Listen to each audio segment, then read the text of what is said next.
Welcome, ladies and gentlemen, boys and girls, to the Wombo Combo Podcast, as I'm Pranky CPK, and as always, joined by BSJ as my co-commentator. We got plenty of competitive Dota 2 to talk about, not only the major wrapping up, but there's some roster updates coming out, and oh, by the way, a decent-sized patch also happening. Hours, literally an hour, if that, after the major concluded. So we'll give our insight there as well. But most importantly, we are going to be joined by a special guest on today's podcast as well. He'll be joining us in just a little bit. But Nahaz, the stat man himself, is going to be joining us and talking the major as well and give his insight, of course, on what he thought took place there. So excited to be here as always. BSJ, how you doing, buddy? Am I not muted today? I think we're good. Nice. Okay, I even checked to make sure in the settings itself I wasn't going to have to check later, but hype. I'm doing good, man. I'm honestly super excited about the patch. I got to watch a few games of the finals for the Dream League Major. It was overall just a pretty exciting major, I would say. And I'm just going to say right now, no spoilers about the patch. Like, I just love everything they changed about the patch. I thought, I've been hyping up 7.23 for a little while now. And I think there were some innate flaws, just the general balance of what was previously in the game, such as like the Gpm talents and stuff. And I think that they just did such a perfect job of figuring it all out, how like the new neutral items and the outposts are going to fit with the rest of the rules of the game. And I'm like actually super excited to continue trying out 7.24. So, and there's also like so much going on right now. I was like, usually every week with you, I'm like, yeah, like we're going to have something to talk about, right? But this week, there's just so much. So I'm looking forward to this podcast. We also, obviously, like you said, have a really fun guest. So yeah, it's going to be a good time. Yeah, we try to, at the most, keep these podcasts to an hour, really. That's our maximum limit, but as you pointed out, there's some content here today, so we'll see, but we'll try to keep it around there at the very most. But yeah, you already talked about the patch. We will be discussing that more later on as well. But of course, starting with the major and it wrapping up, and I 100% agree with you off the bat. I mean, it was entertainment, man. This major, the group stages, we talked about in the last week's podcast show as well, it started off pretty solid. Obviously, we had some very unique results on top of some great series being played out, so it was a good tease there. And it kept it going, really, throughout these playoffs, all the way through a 5-game best-of-5 finals. We do not get a lot of those in the grand finals of these major tournaments, of course. But in the end, in case you are unaware still somehow, Team Secret, of course, defeating Evil Geniuses 3-2 in that grand final series. So several talking points to go over here. We'll start at the top. We got Team Secret winning it all. They did not play in the first cycle, of course, so technically their first major of the season in that sense. But I think it's safe to say a pretty strong start for Team Secret, and they certainly looked good. They only dropped, I want to say, 2 games going into the grand finals throughout the groups and even the playoffs themselves. So the drafts were just great all around, of course, and I think Nisha, especially in my mind at least, stepped up big time as a true core player for the squad. But yeah, Team Secret looking good, BSJ.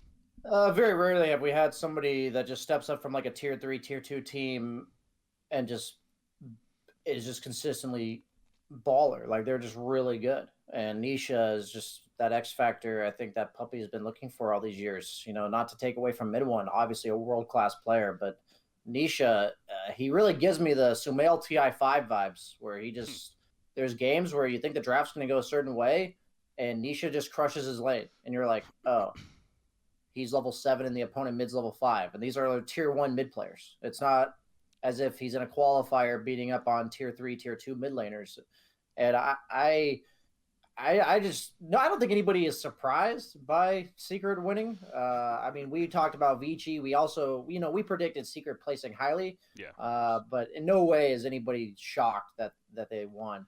I was really happy for Matumba Man. You could tell his emotions in the interview at the end, where even he just mentioned that there's validation that he wasn't the problem on X Team Liquid.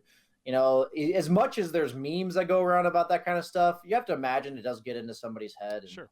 And it's cool to see that genuine emotion come out from a player like that. And I thoroughly enjoyed seeing his almost relief, as in the after series interview. Just to segue into, what our topic is, the next question we ask ourselves is, how do we feel about EG? What about the team that was ahead 2-1 going into the grand finals, had to win one of the last two games. And I've said that EG's had the consistent problem that they're really good at like one or two strategies, and eventually the best teams in the tournament figure them out. And usually it's been to get third place. It's actually just their bread and butter, the staple of how it always goes with EG. And I think this tournament shows that they have a higher skill ceiling this year than they did last year. They made it all the way to the third game of the finals that it took Secret to figure out. Heen even said in the finals interview, how much changed in their eyes of the meta just from that best of 5. And you could just tell in the last two games, even though EG was up 2-1, that Secret just dissected their drafts. Like, you could just tell that they knew exactly what to expect, and the last two games weren't close. Secret just pummeled them. So even though it was a 3-2 series and EG was up 2-1, Secret to me was the convincingly better team. And so moving forward for EG, it's like, I think they took a step in the right direction, but I don't know if it's Bulba. I don't know what it is that they have this issue where they're just so good at like one or two things, and people are like, oh, let's ban the Abed Storm Spirit first round. And then they just look like a completely different team once you take out one or two of their core heroes for whatever meta it is. That one tournament it was Terrorblade, then Arc Warden, and then it's Storm Spirit this tournament. It just seems like no matter what their roster is, it's consistently that. So for me, it's nice to see that they got a little bit better of a finish. They were so close, but it's still the same shit. Like that's how about all I got. So feel free to elaborate. Well, I know I talked for a while. We haven't been quiet on this topic in terms of EG and needing to get it done, right? It's when is enough talk enough? For a team that has never won a major and has had fairly disappointing results to an extent. Again, third place, not the craziest, not the worst results ever for major tournaments, but we know with the hype of this team and who's on them and shuffling the roster from season to season, trying to make those changes to then win it all, and they just keep coming up short. So to their credit, like you said, they were up 2-1 in the grand finals, were on the verge, but close does not cut it in the end. They finish runner-up. Again, a very good result. But, you also look at the big picture of this tournament, and this is a team that almost didn't make it to the winner portion of the playoffs from the group stages. We can't forget that. It was a 3-game series against Liquid. Could have gone the other way easily.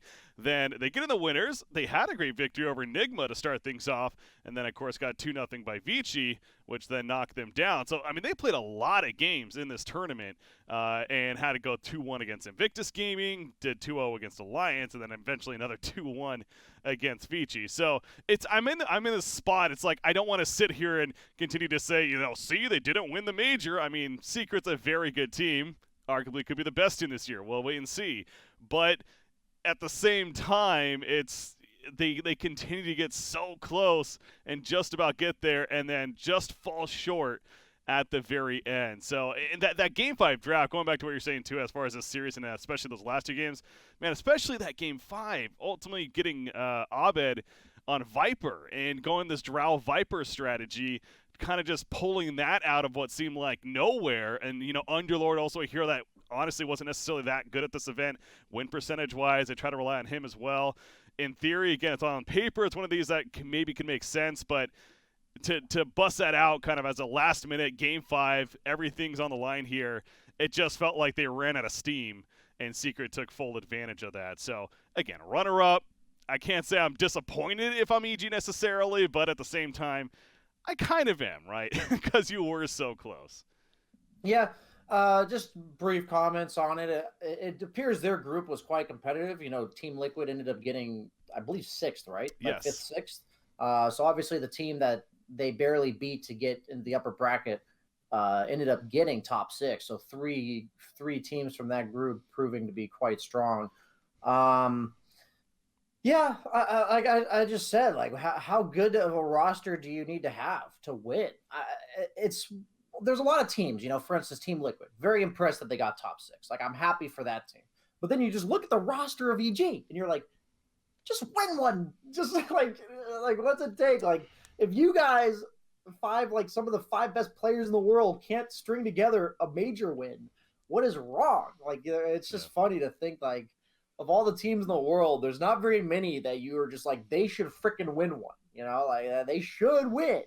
And EG just somehow keeps coming up short. So it is quite a marvel. Yeah, we've talked about it on numerous podcasts. I still, it really is a phenomenon to me.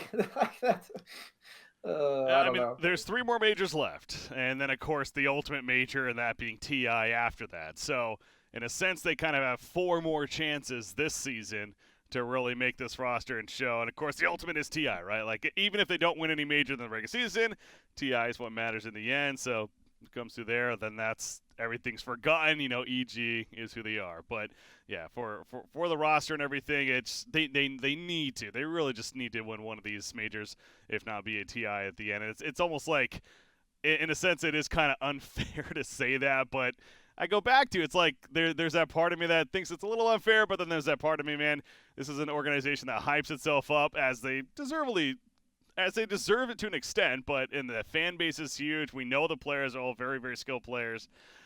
Just something about this hump, the term that we use, they can't get over it. But okay, so you mentioned Liquid versus Alliance, actually. Again, Liquid actually getting knocked out in that 5th, 6th place spot to Alliance, and that's kind of the next topic there, as far as some fun series that really stood out throughout this tournament. And for me, that was actually certainly one of them. And I even tweeted about this earlier today. It's fun how this is really turning into quite the rivalry, in my opinion, with Liquid versus Alliance. We got some great storylines there. The old Alliance versus the new Alliance. These European players that have been played against each other for a very long time in general, individually. And Liquid defeated Alliance in the previous major. Now Alliance defeating them here in this major. And at the end of the day, they actually are tied in DPC points after the first couple of cycles at 1,800 points. So and I think it's actually in that 5th, 6th place spot, if I'm not mistaken. So, but yeah, this series, it played out very well. Again, ultimately 2-1 Alliance in the end. But certainly one that, as a fan, especially of Liquid, no secret there. I was excited to see. And again, Liquid just coming off their TNC victory prior to that. Speaking of a team that, maybe did as I kind of expected in the end. We'll say that. Yeah, you definitely called TNC's performance overall. The most notable thing for me, I think a lot of things that, like, of the good series, everyone, for the most part, people saw them, or they can go watch them, see the 2-1s, like the Alliance Team Liquid series, the EGIG series. There are a lot of 2-1s in this tournament, and at least in the lower bracket and the first round of the upper bracket. The later stages of the upper bracket were not so close. But the big thing for me that I highlighted last week that I was really wrong about, that was kind of cool, was I was really skeptical about the quality of the bottom 8, coming out of the group stage. And it actually turns out that the first round of the lower bracket, the first round of best of 3s, 3 out of 4 of the lower bracket teams actually won. The only team that dropped down from the upper bracket that won was IG. Oh, wow. Fnatic, Na'Vi, and Team Nigma all lost their first round of the lower bracket. So 3 of the top upper bracket teams dropped out in 9 through 12. So I thought that was probably my interesting stat for the tournament. I thought that was pretty surprising to me. Obviously, Team Liquid going all the way to 6th. That's quite a good run comeback for them after dropping down in the group stage. And even just teams like Fnatic, you talk about EG, you talk about the disappointments of not winning. Fnatic's about the most all-star lineup you can have from the SCA region, and they're just I think they got bottom 4 first major, and now they got 9th through 12th. Dota's a weird game, man. That's my only comment when I see stuff like that. It really is an anomaly of sorts to see that good of players just consistently place that poorly, and maybe that speaks that highly of the level of competition we see nowadays. I was also really excited to see Beast Coast, make it past the 9th through 12th threshold. Yeah. That's a team that I think everyone loves watching. Despite the fact that they're kind of consistently in the middle of the pack, around 8th place in these tournaments. TI, they did the same thing last major. I think they did the same thing. They're just the funnest team to watch. I think they're there's games where they're just like playing so sloppily and they're beating like tier 1, tier 2 teams. And I'm like, how the hell are they able to get away with so many mistakes? But while they're making mistakes, so much is going on around the map, and that ends up working out for them, that even though it looks almost stupid, it's actually working really well. So I think my big thing about the current patch and the balance of this major, and we talked about the overall quality of the games being pretty high, is there's just very differing play styles between the best teams. And I think that even like top 8, when I say best teams, I think the drastic variance in play style is really cool. I just think that's just overall really good for the entertainment value of the game and just the quality of games to watch. Just to know that every series is going to be different based on what teams you're watching. And I think that's really cool. Yeah, I mean, Beast Coast, again, defeating Nigma in 2-1 in that series, certainly a great result. And I was helping refresh my memory, too, looking back at a couple of these matches here. And again, sticking with Team Liquid, fan of them, I happen to watch them. But their first game against Virtus Pro in the losers bracket. Oh, my God. That was the amazing hold by Boxy and Taiga. Oh, yeah, that game. Remind me here. Yeah, they somehow held.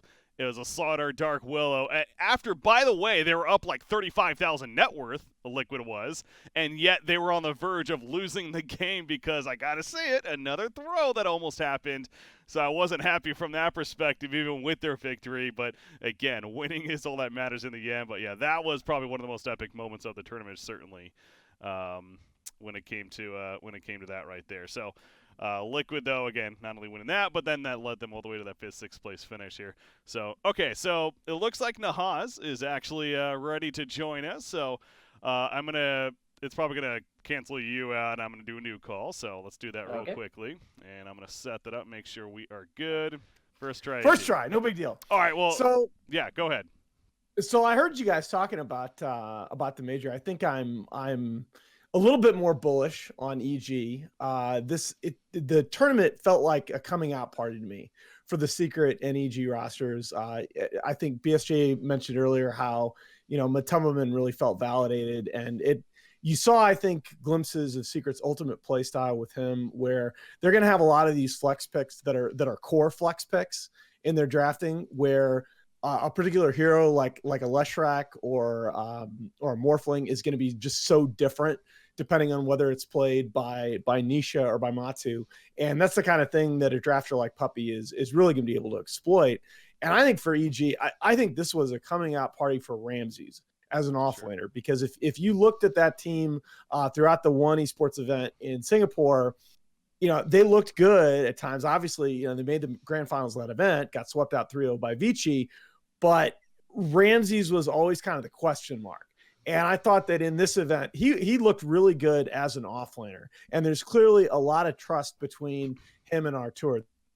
That's a pairing that's had a lot of respect for one another going back a number of years. And I think that's, when I look at EG, those other two cores need to be people that Artur really trusts for him to play that sacrificial role. And I really like the potential of this EG team. I know it's going to be a story that they haven't won that Valve event with this roster until they do. But I think there's way, way more positives you take out of this than negatives. Yeah, I'm glad you brought that up about Ramses, actually, because I certainly noticed that myself. I know that he played even a fair amount of something like an Omni Knight, for example, a little bit more of that utility, not necessarily that core that's there to, take over in the later game. I know he played a bit of Enchantress as well that may have that ultimately herself. But, yeah, the Omni Knight play, and it certainly felt more comfortable, I think you're right, when it came to that utility. So there's positives for EG. I mean, there is no denying that. When it came to this tournament, again, finishing runner-up to a team like Team Secret, not necessarily disappointing, but Nahaz, isn't this just a thing, though? We constantly talk about this with EG. It's like they just get so close every single time. We know the skill is there, and yes, the Ramses is now the offlane, and he's still adapting to it. As you mentioned, he's getting better, but when is enough, man? When can we sit here and say, all right, EG's a disappointment now? Well, again, I mean, I think people underestimate just how difficult it is. These kinds of sustained successes. I know the story, we make the story about they haven't been number one, they haven't been the ones on the podium. But at the same time, I think a lot of people underestimate just how difficult it is to have the kind of sustained success over a period of years with different rosters that they've had. And I'm, look, Artur is going to win a Valve event. He's probably going to win a TI. I am not as concerned as I think a lot of others are. I think this roster is probably more likely to win a TI than their last one was, because quite simply, I think all three of these core players in particular are capable of both playing sacrificially, somewhat sacrificially anyway, and also just carrying the game. And I still think, I mean, I'll talk about this a little bit later when we get into OG and Jerax in particular, but I still think Crit is one of the support players to ever play. The other thing about this event, though, this was unbelievably competitive.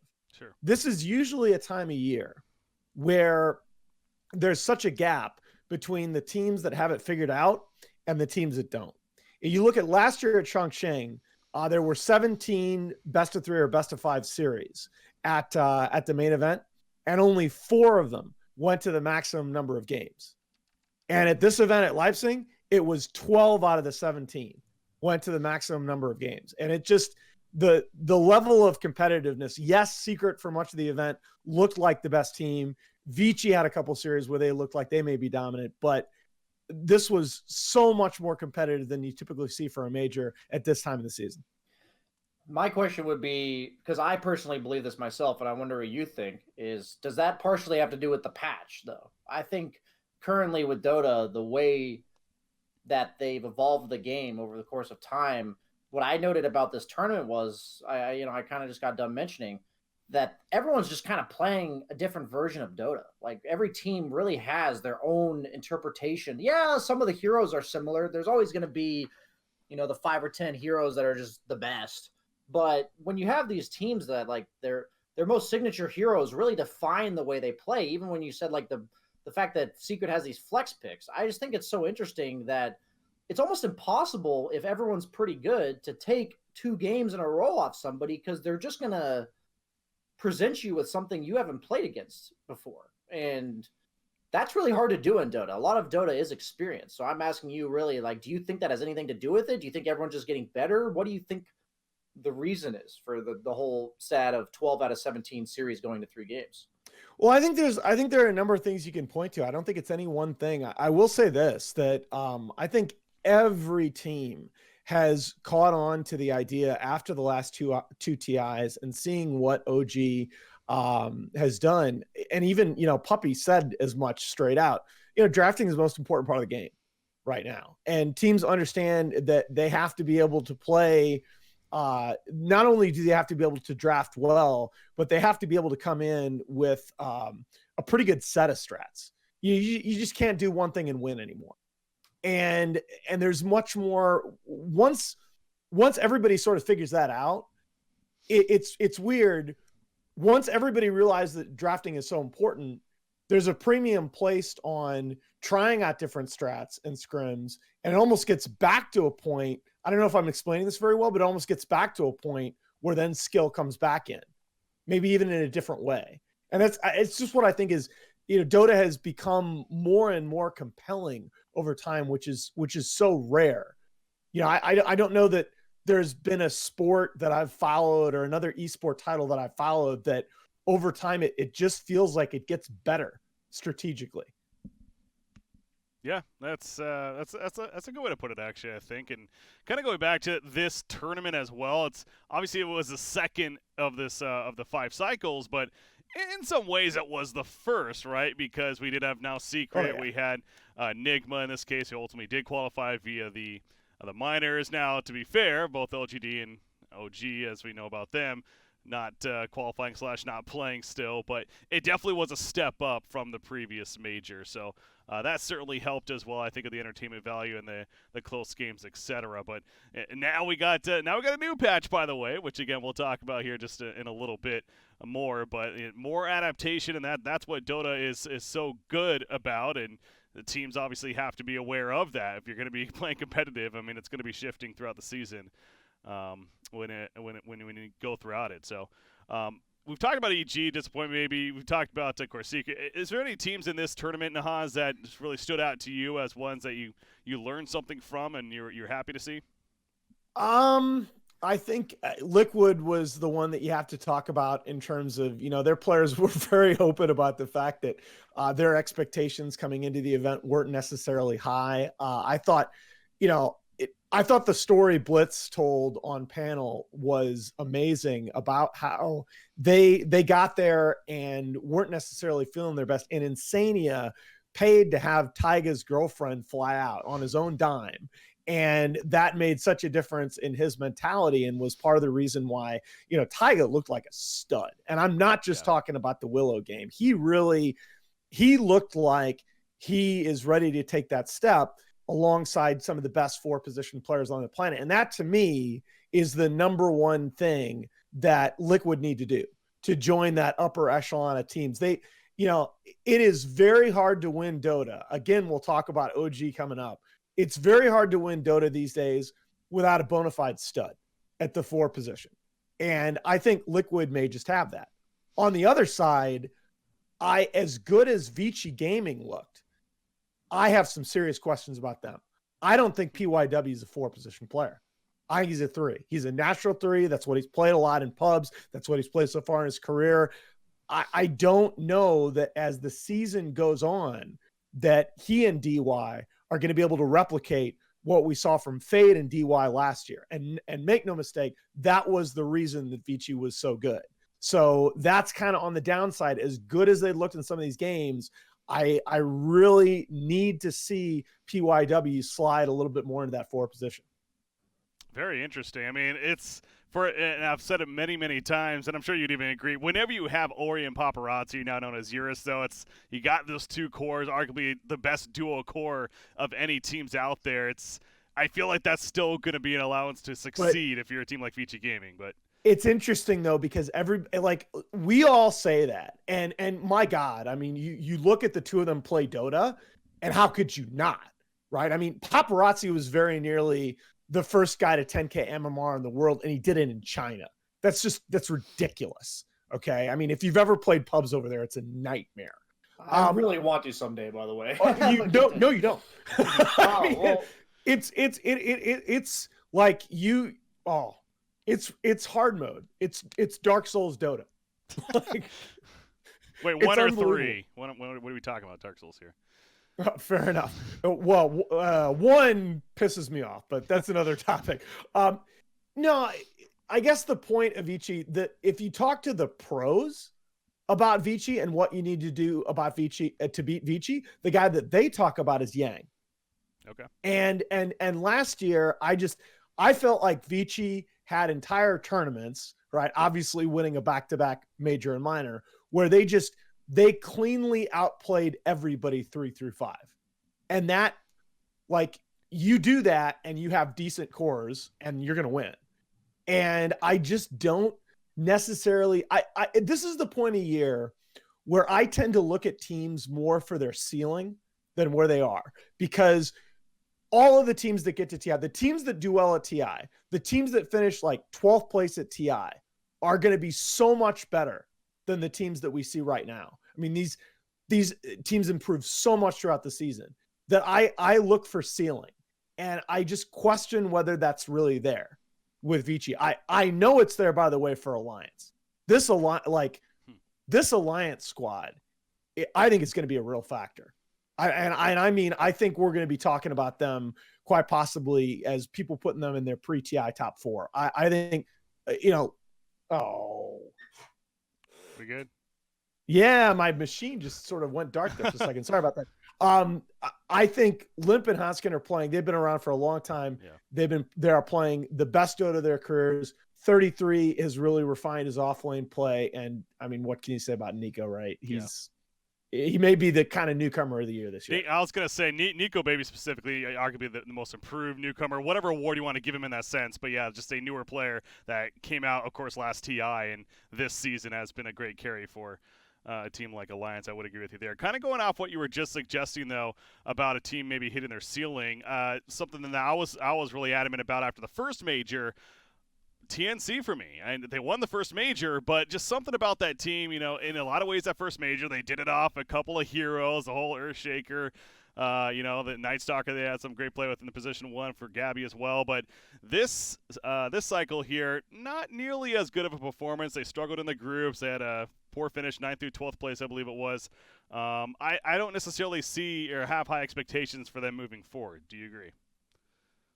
I think TNC is really good and is going to be fine. I think the writing was on the wall in terms of this event where it's hard because they're a team, they're still relatively young.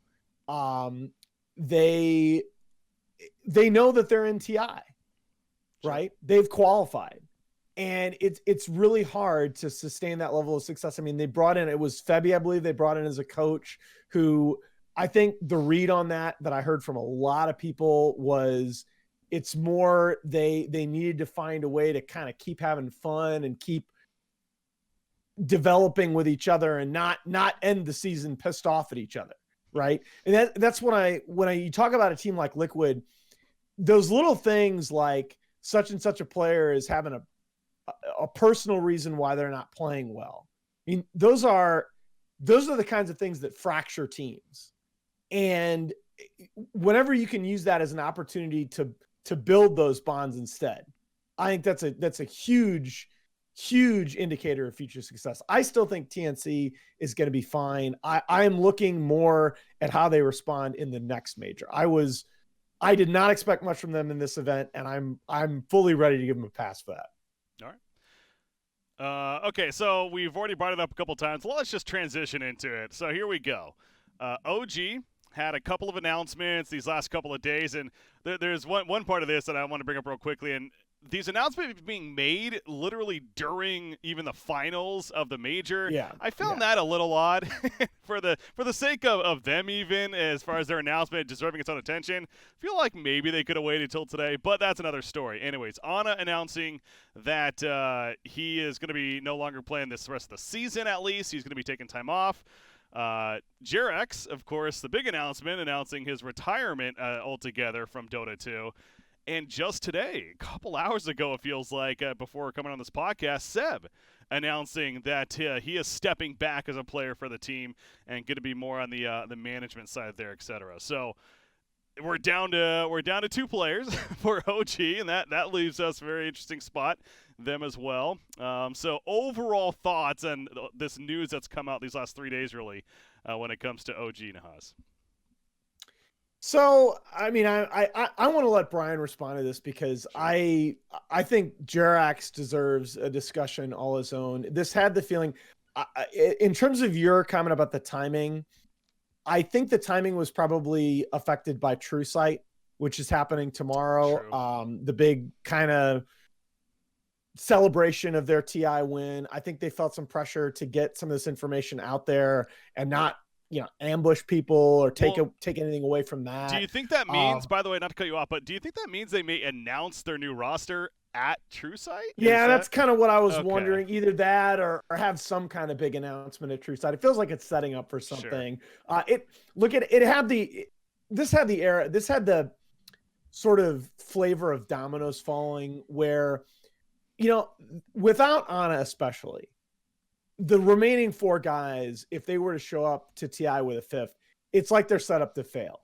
Because if they win a 3rd, it's like great, but if you don't win, it's just such a letdown.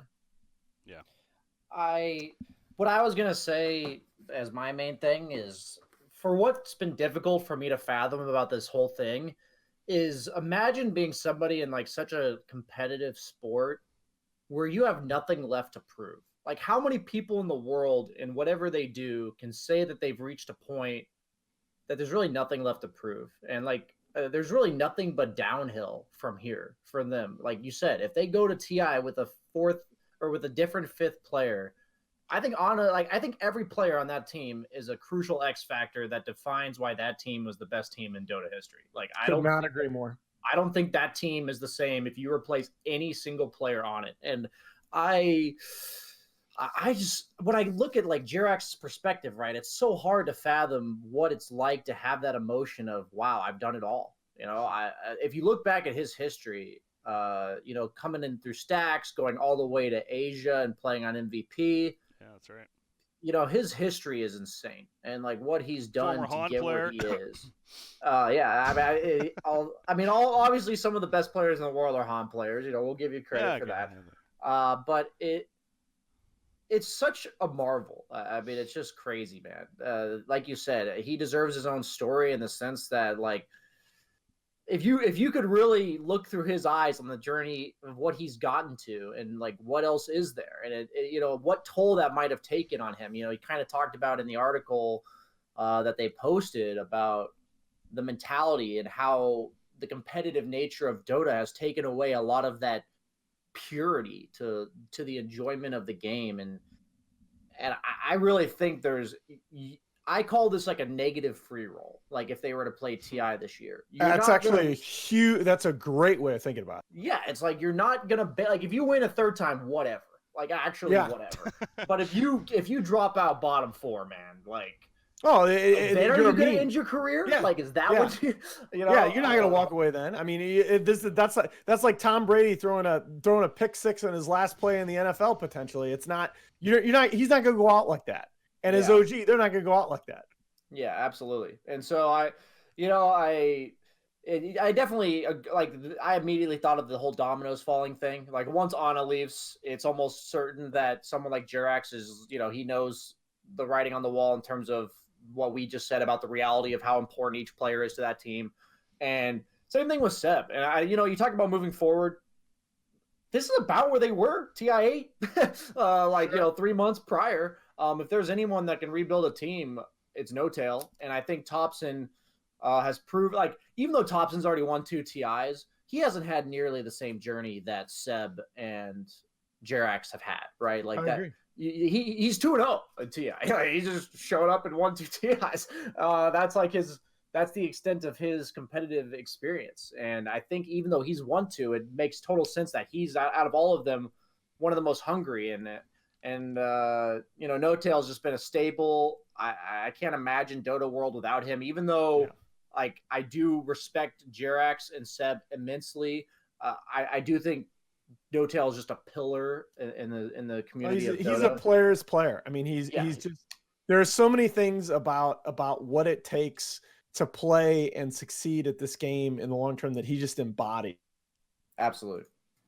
I think he is like, he's just one of what I would call like the perfect players. Like no team in the world would be upset about having No Tail on their team. And like, that's a pretty crazy concept, right? To think that somebody can be like that in a game that is so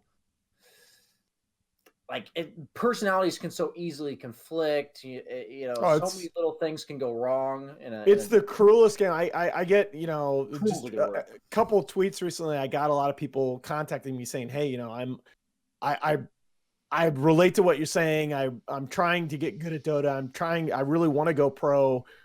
Dota is the cruelest game I've ever played. Not even close.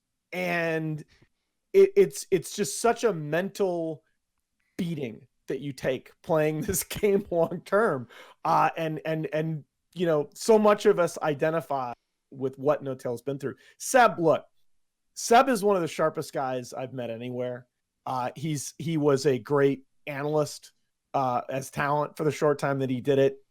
He was one of the best coaches in the history of the game. And he's one of the best players in the history of the game. He is going to succeed whatever he chooses to do to esports. I actually, there's part of me, I kind of hope he steps back in a managerial role because I think he could do some great things in esports overall. He's got that kind of head on his shoulders. He's going to be fine and he's going to be around. Jerax, to me though, this guy has changed the game. He came in, he made his big impact in Dota, his biggest impact in Dota at a time post TI5 when the 4-position support TI5 and afterward was a farming semi-core. You think about how AUI played for EG. You think about how Zai played on Sad Boys EG before he took a break. He was a 4 and he was a very greedy 4. You think about how FY played the 4 position back then. I mean, this was a jungling, farming, we're going to go late game and we're going to have 4 cores against your 3. And all of a sudden you show up to the Frankfurt Major and Jerax and Crit, I give the two of them a lot of credit. Crit was actually the one that started with the team that eventually became OG, which was Monkey Business. Whereas at that point, Jerax was on Five Youngs, which eventually became Liquid under Kuro. But they reinvented the 4 position as this ganking, roaming playmaker. And I think a lot of what's happened with the support position in Dota since then, where the support role has become so much more dynamic. We've seen it in patches. We've seen it now playing support. You feel like you're so much more a part of the game at every phase, including the late game now. And I think so much of that is directly attributable to those two players. Jerax, to me, you follow a game over a long period of time, and the truly legendary players are the ones that they change the way we all play. They leave this indelible mark. And to me, Jerax and Crit, that's them, man. They have had such a huge footprint on the game, not just their position. I like the patch came out after that announcement, and then Yeah. Jerax tweeted about it. He's like, wait never mind. Forget I said anything, guys, because of the whole Earth Spirit buff specifically. And that's, to your point, one of those heroes, of course, that he transcended and really made what it is, what we know it is today, or the potential, at least, of what can be. So, it's when it came to just raw skill, certainly Jerax, a fantastic player, and there's no doubt there. He's single-handedly responsible for why Earthspear got nerfed 20 patches in a row. Yeah. Must be some feeling to be able to have that kind of impact, of course. But, yeah, obviously, there's the argument you guys have brought up, and that's definitely a very, very good point. And ultimately, I think the point of, when is enough as far as you've hit that top point. Now is a good time to retire, move on. These are still very young people in general, a lot of life ahead of them. But money, I mean, TI does bring a lot of money to the table, of course, especially winning it all. But to be fair, money isn't everything, as they say, and happiness, etc., yada yada. So that would be the one other argument, I think. But I think one big thing that I've been harping on for a couple of years now that needs to change is there needs to be an off season. Yeah, right now there is no off season. You are literally competing in the TI Grand Finals, and if you want to play the first major of the next season, you have to be back on online qualifiers 10 days later. And that's just ludicrous. I think this season is kind of setting a precedent for that more than others, to be fair, and that I think Valve is going to look at what happened this season with the first cycle, especially, and the team sitting out, and being like, okay, maybe there is something we need to do to make sure there is that break. So will there be, we'll have to wait and see, but I think we're all on the same page there, certainly. I will say to the defense of the organizations, I'm good buddies with Blitz. Obviously, he's been a caster for a while. He's the coach of Liquid, for people who don't know. I was talking to him at the Singapore event, and even though there's no off season, organizations nowadays are very well aware that they can't expect their players to perform at 100% all year. They just can't expect it. So whether or not that's not playing in the small events, whether or not that's taking a major off, is that the ideal system? Absolutely not. But it has become much more of a priority for organizations to emphasize the health of their players, the mental health of their players. And I think that that's a step in the right direction. And I like the fact that at least organizations are taking it upon themselves if the whole system made by Valve is not adjusting. So 100%. I'm very happy about that.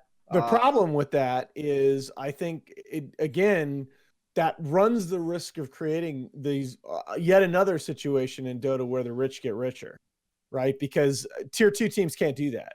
Tier 2 teams that are looking for sponsors, they can't do that for any number of reasons. It's true.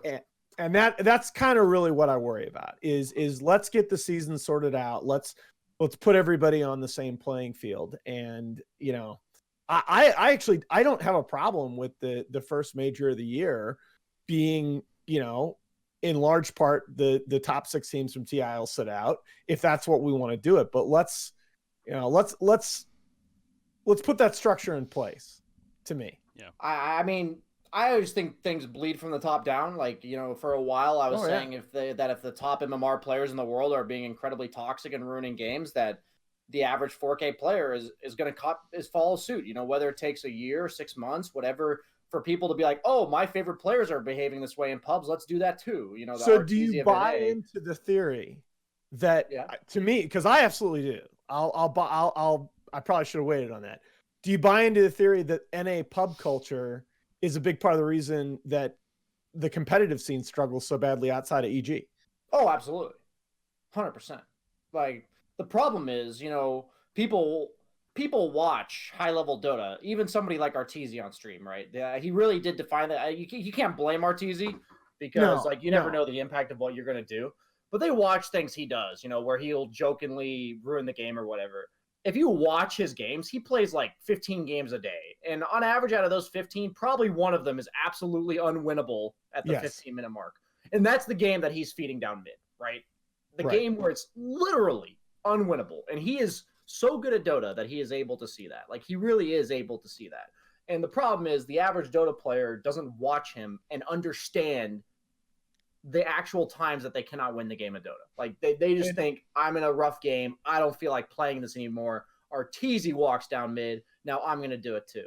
And these honestly, people don't see the other 14 game. You watch his pub replays. He is stacking camps with his freaking courier. He's like he is the biggest tryhard in these other 14 games. And people just kind of don't see that. All they see is, the one game where he's got an asshole on his team and he's running. Look, I'm not excusing the behavior, but you got to take the good with the bad, and you got to look at the totality of what it takes to play on that level. And the memeing and the running down mid ain't it, Chief. Yeah, the majority of NA players, I really do think the problem with the region is nobody actually knows how to win when you're having a tough game. Like, I don't know what it takes to just blow it into these people's minds. Did you guys not watch OG's 2 TI wins? Wasn't the definition 101 of wasn't their definition of winning? Not everybody's going to have a good game. Yeah. Literally, he said that 100 times in an interview. Yeah, 2 out of 3 cores at max should have a good game. The other guy, in pro matches, gets obliterated.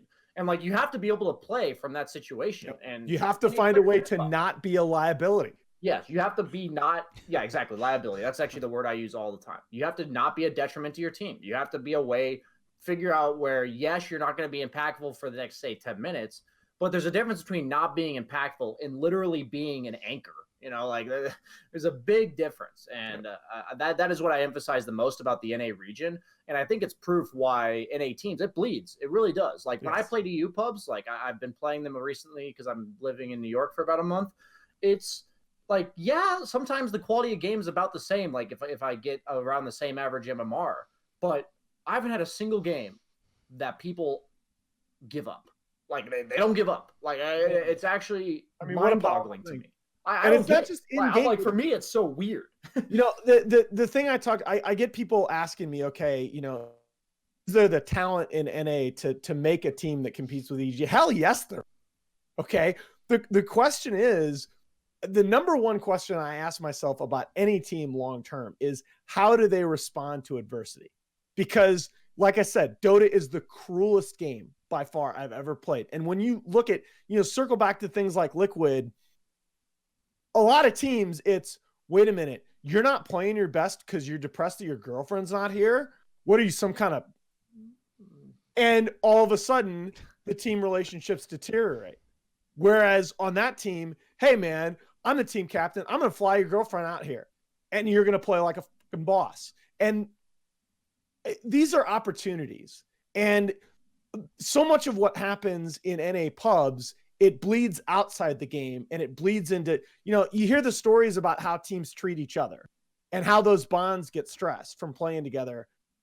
You can't have that kind of environment and have a championship level team over time. There's got to be coaching. There's got to be infrastructure. There's got to be bonds in those players so that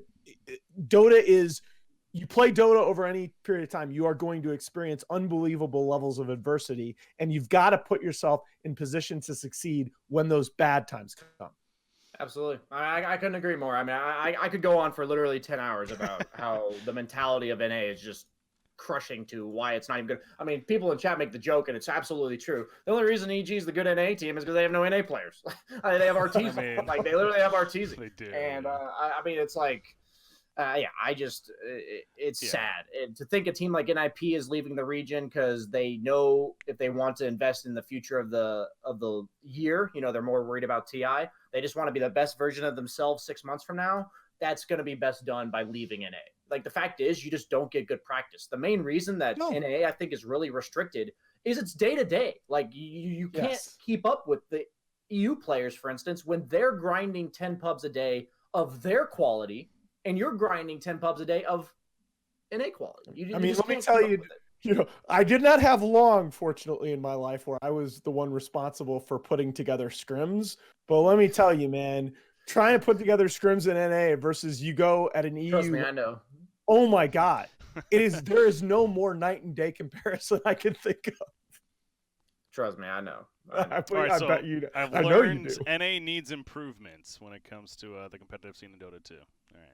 Is it ever going to happen? Probably not. But okay. I think it will. I wasn't even on the subject of our list. But it was a little bit of a tangent. Just a little bit of a tangent, but I was letting you guys go. It was definitely good subject matter there for sure. So, but I do want to keep it going though, because we are running a little bit long here. So, the next obvious question now, speaking of building a team, is who does OG go for in terms of replacements? Now we know they essentially need 3 players. Right now it's just Thompson and Notel that's on the roster. And, I don't want to go too much into this, but maybe just giving some 3 names that come to mind. I'm going to do mine first. The one being Sumail. It has to be at least a thought, right? Because we've been talking about the season, how there's opportunities that have come up and like, oh, well, Sumail's available. Why not get him?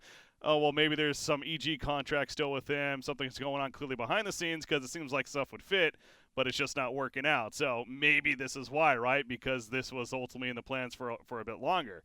That's my belief, possibly at least. So Sumail would be one. Then I would actually look at OG Seed for the other 2 teams. There's a reason this team exists, right? And it's not just because. I mean, it's a couple of reasons, but one of them has to be to maybe making sure these players are practicing on a very top-tier level to ultimately provide them to be a part of the main roster. And I look at players, both Zibe and Z-Freak, as a result. Z-Freak, he's been a known player for a while now, arguably one of the better position 4 players, especially out of the USA, or NA more so, and then arguably up there in the world as far as competing with the best of them. And then Zibe, he's a little bit newer of a player, but he has constantly been rising up and up. He does come from the Han days. He's been playing off lane for a very long time now. He's very familiar, and I believe Notel is definitely familiar with him from the Han days, speaking of that.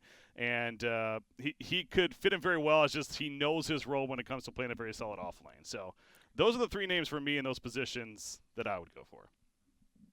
PSJ? Oh, go ahead. No, you go. Oh, I was just going to say that I think what they'll do a similar recipe for what they did for TI8, where I think they're going to add 1 X Factor player with virtually no experience that nobody's really ever heard of. Who that is, I really have no idea. Because if you had asked me who they're going to add for TI8, I would have never guessed Thompson. I'm going to assume that they're going to put the carry role as it's either going to be Sumail or it's going to be somebody like that. And then depending on, they're going to have 1 player like that. I think they're going to have 1 player that nobody's ever heard of that they've seen in pubs, and Notail just believes that he can mold into the player he wants. And then the other 2 players I think will be established players. So I think OG Seed has to have a purpose, whether or not it ends up being for this. I don't know what else it would be for. I really hope Sumail. I honestly. At this point, I've kind of become skeptical if he's ever going to be on a team. I'm not saying he's not, but it's almost like, is EG ever going to win a major? It's like, is Sumail ever going to end up on a team this season? Sumail was, for my money, Sumail was the best individual mid player at TI9. I can't. He's going to be on a team by TI10. That's what I'm saying, right? He's like so insanely good. It's like surprising he's made it this long. Right? Yeah. I think the name that we haven't mentioned yet is Mid One, where a lot of people are wondering where he's going to end up, and I think this is a natural fit. I think Z-Freak Zach is an excellent call. He actually had an offer to play for OG several years ago when he had to choose, when Kyle was still on Complexity, and he had to choose between staying with his brother or going to OG. Wonder and how he felt obviously- about that decision. I'm just kidding. Sorry. Well, maybe, but Brother no, we love. so I think he is a kind of a very strong possibility. I think he's going to be Jirax's successor. I really do. I think they go for one of mid one or Sumail, and I think you're onto something with the offlaner, maybe somebody that we're less familiar with. Yeah. And so who would that be? Obviously, at that point, we really can't say, I suppose. But there certainly is talent out there. I mean, there is, and this kind of goes back to a whole other discussion of needing more out there in terms of fostering this up-and-coming scene so we can learn more about them and provide for not only the teams but for the fans as well. But that's a whole other subject. But I will say, and apparently somebody was bringing this up, I guess they've announced on Wednesday, it's actually OG Day is what they're calling or something like that, where they're going to announce, apparently, the new roster. That's what people believe. Okay, so it's already from Charlie, one of their related to Seb and one of their exec personnel. He's basically came out today and said, look, the bad news is over. We don't have any more departures to announce, and we're gonna clarify the roster and the situation on Wednesday. Yeah, no more people fading away from that graphic, man. That's tough to see, but obviously Thompson. I love. Thank God Thompson in my mind is still there at least, and of course Noto being the captain that he is. So that's exciting. Knowing, I mean, we definitely talked a bit about OG here, but of course very deserving, 2-time TI champions after all, and they're making a big time roster change here. So. Intrigued to see what that comes to on Wednesday, apparently, is when we're going to find out. So, okay. So going over the OG situation there. Well, while we're on this topic real quickly, did you guys see the whole Dendy news? What is it? Baited his new gaming org? We'll see. It was basically a tease, right? Yeah. It was a good tease. I actually enjoyed it was well produced. Yeah. Right? The YouTube video was really clever. But I apparently need to watch this. I did not see this yet. You didn't see it? Yeah. Okay, yeah. So, it's cute, but there's not much in the way of information content. Yeah. So. It's something to come of that, of course, and you got to figure obviously would be involved in Dota 2. Who that'll be, we'll see too. But so we'll look out for more news on that, I suppose. But okay, again, we are running a little bit longer here, but we have to at least bring up the patch that did come out after the major yesterday. Within the hour it was released, and it wasn't a minor balance change patch. I mean, this definitely had some substance to it. Some bigger changes certainly coming about, affecting the neutral items. Removing shrines, that's a pretty big deal. Moving the outposts and where they are now as a result, as well near where the shrines would have been, no longer there. So Nahaz, we'll start with you. I mean, from this patch, just briefly, some bigger changes that really stand out to you competitive-wise.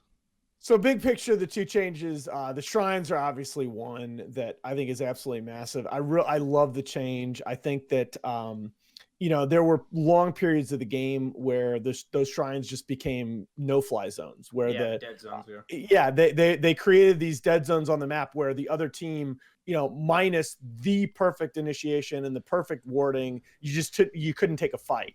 And I think changing those into outposts, it's a strategic objective that doesn't necessarily favor either team beyond the terrain itself. And I think that leads to faster paced play. It leads to kind of, creating these secondary objectives around the map, which is what we wanted to do in the first place with shrines. The other thing to me is the removal of the GPM talent. And it's really interesting how they balanced it, because the way I'm reading most of the individual hero changes, most of the heroes that got GPM talents removed at level 10 and 15, it feels like a pretty big nerf.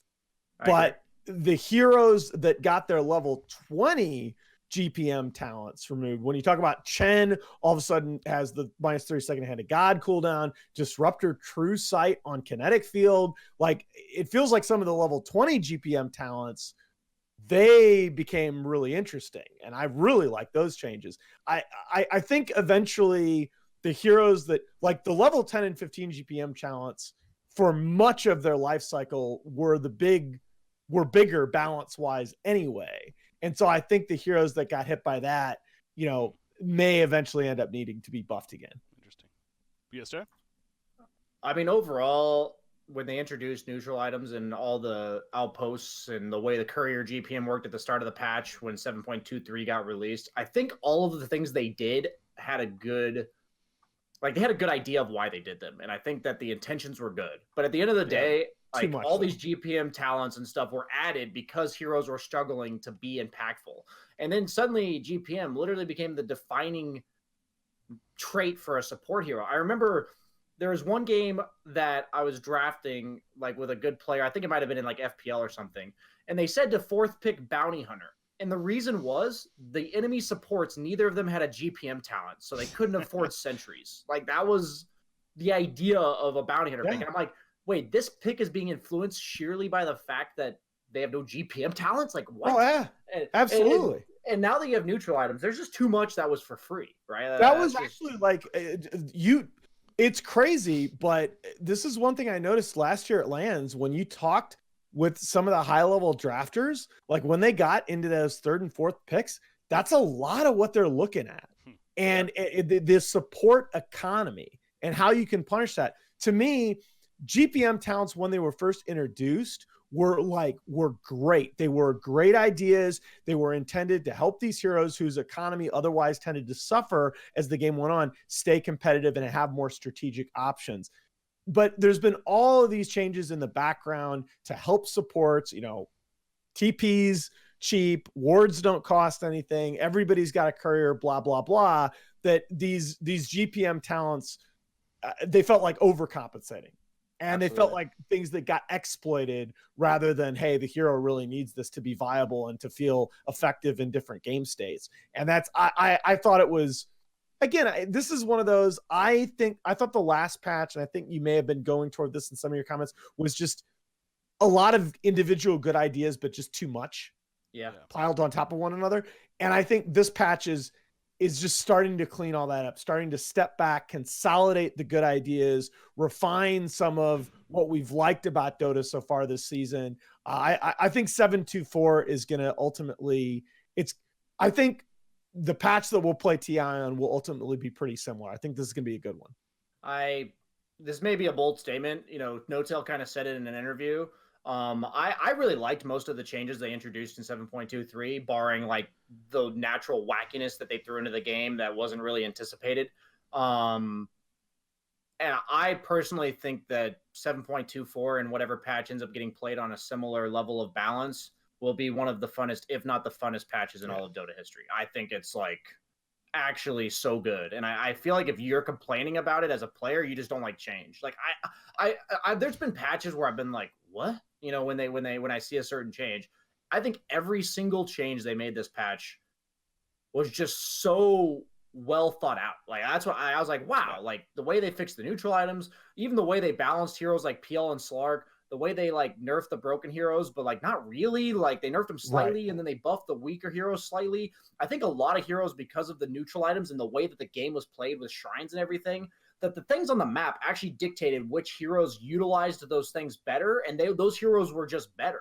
And I think that those were almost more impactful on the balance than actually nerfing the broken heroes. I think the broken heroes were broken because they utilized the resources that were for free on the map way better than all the other heroes. So I think that, like, you know, people would be like, PL barely got touched, Slark barely got touched, et cetera, et cetera. But like, I actually think those heroes got drastically affected. Like even the Battle Fury buff, you know, to affect Illusion heroes, like, and heroes like Jug and PA that were previously not viable, Anti-Mage that even though he was picked really didn't look very good. I just think every buff, like it all just made so much sense to me. I don't think I've ever really thought of a patch that way, and maybe I'm just overhyping it, but I'm super excited about this patch. I've played a few games on it so far. The neutral item, like quality of life that they've done to it, where you can like teleport the items back to base. Love the new UI. It feels so good. It's so good.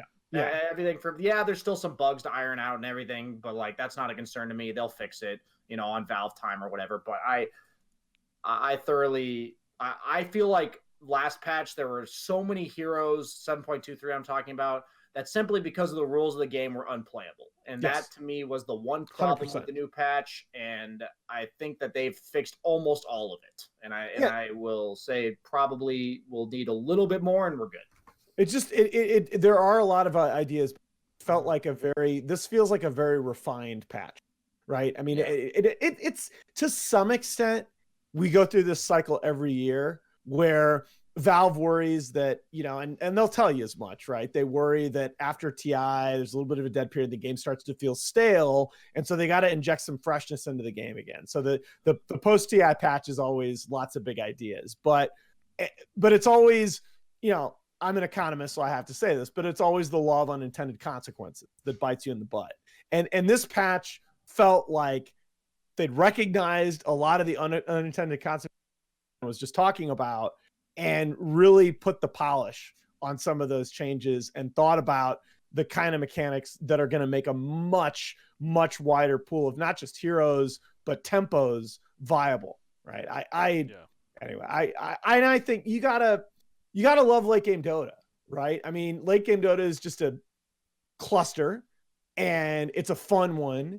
And I think the missing piece to me was there were too many things like dead zones induced by shrines, like repair kit, which I still think needs to go, where the way Dota works right now is late game Dota is so crazy. And so effectively, if you have a lead in the mid game, you are strategically punished very severely for not being able to finish the game. Indeed. But I think now a lot of these changes are made with an eye toward, if you are able to get that mid game advantage, you're going to be able to consolidate that lead.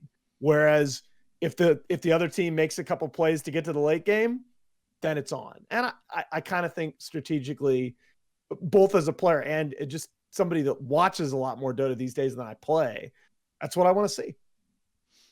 Yeah, I don't want to know who wins the game at 10 minutes, Yeah, no one wants that. We all saw TI4. Yeah. Sorry. Players or spectators for that matter. And kind of my perspective, just a take on the patch too, from a spectator perspective and one that, really watches the competitive scene a lot out there, sure. It's also, there were some great changes, in my opinion, that came from this patch as well. Not only just the entertainment and maybe the more action, the objective base, the placement of the bounty rooms now, you could argue, more action from that, but the decentivizing buyback, I guess you could say, to say they nerfed the buyback. Oh, thank you. Yeah, right. Where it just, these fights would literally last 2-3 minutes. I felt like on Roshan, because you just hear the dun dun dun dun dun dun after a death, and it just keeps happening. Didn't it feel to you, Brian, that in so many of these drafts that the long cooldown heroes were, because you're an Enigma and you yeah, all five of them just bought back. Well, it's like a Wraith King, yeah, essentially. Yeah, a couple of players said as much as interviews. One of the rules of the game that just makes certain heroes unplayable, right? Yeah. And so, that's another example that I almost forgot about, but I definitely remembered in my games yesterday when one of my buyback costs, mid game, was way higher than I remembered it being.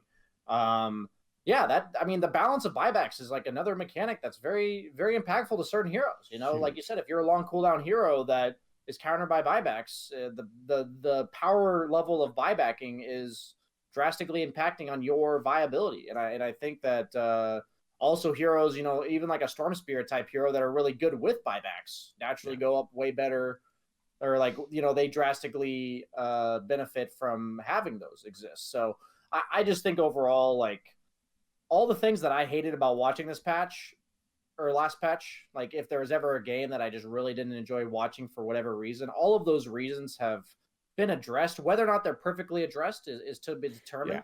Yeah. I really like what they did to the tier 5 items as well. Yeah. I think the tier 5 items were kind of just a myth that if they eventually happen, the game's just randomly over.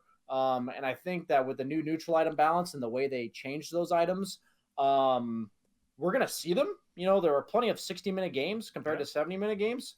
And also the items just aren't fucking nuts. They're less nuts.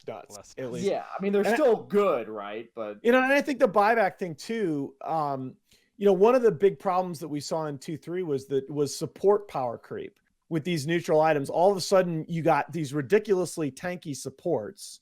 20 minutes into the game, they could have very low net worth and still have really good stats, and they have cheap buyback. So not only are you having to eat through a 1500 HP rubric or some crap, you got to do it twice in a mid-game fight.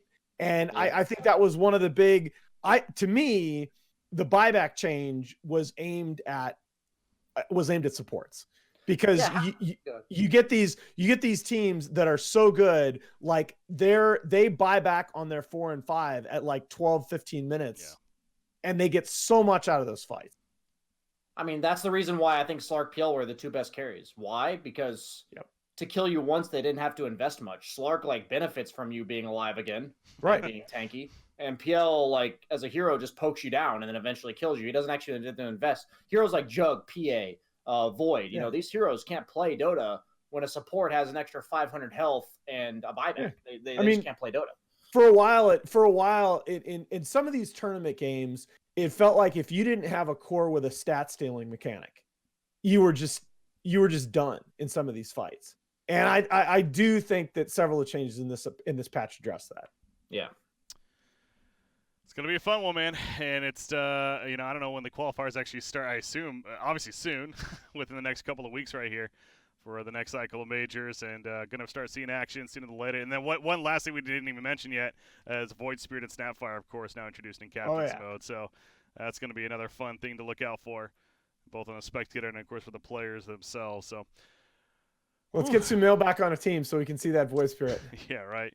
I'm ready. Something tells me, man, Wednesday's coming, and we may get some. Now, this actually on the note, real quickly before we start to wrap up here, somebody linked a picture in chat of OG and others at a dinner that they're at for True Sight tomorrow.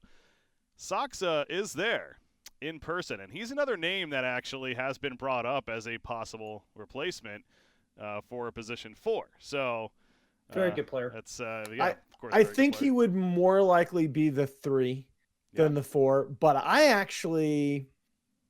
think he's pretty happy as coach. Honestly, we'll see. You never know. Seb taking over the coach role and Saxa coming in as a. No, you were talking about SAK. Okay, sorry. Yeah. I heard Sakshka, but I was gonna say. I know. Okay. Sorry about that. I heard another. That actually would be wow. That would be another really good fit alongside Z Freak. Sorry for the miss here there. Saxa, the tall one, right? The tall brown guy. Yep. That guy, yeah. Formerly a DC, I believe, right? Back in the days. Yeah, formerly and he's like a 9K player too. Yeah, he has like 3 different 9K accounts. He's pretty good. He's really good. He's pretty good. All right, so that may be a possibility. Of course, evidence there you go. Maybe him as well as position 4, position 3, maybe. But yeah, he comes from position 4, so you'd have to figure that's where it would fit in. Mm-hmm. All right, I think we made it though, guys. A little bit over the time, but nothing wrong with that. Plenty of content to go over. Yeah, and there's nothing there really isn't anything wrong with that, especially having Nahaz on, and I really do appreciate you joining us, and always fun to talk with you. So, any shout outs, anything else from yourself before we wrap up? No, I shout out to the 2 of you guys. You're doing a great job with this podcast, and happy to come on anytime. Yeah, thanks for joining us, man. BSJ, you got anything? No, I've said enough today, as always, but even more so today than usual. So, until next time. All right, we are going to officially start wrapping up then. So, ladies and gentlemen, really do appreciate you guys tuning in. By the way, hit that follow button, and also subscriptions to the channel do help as well. Support Prediction Esports, the overseer, as far as these podcasts here for esports. Of course, this is the Dota 2 one, being the Wombo combo, but definitely appreciate your support in any way. You can also follow us on Twitter, both personally as well as the Prediction Esports Twitter as well for more updates. So shout out to you guys tuning in. Thanks once again, Nahaz, for joining us, and we'll see you next time. Next week, more Wombo Combo podcast action. Until then,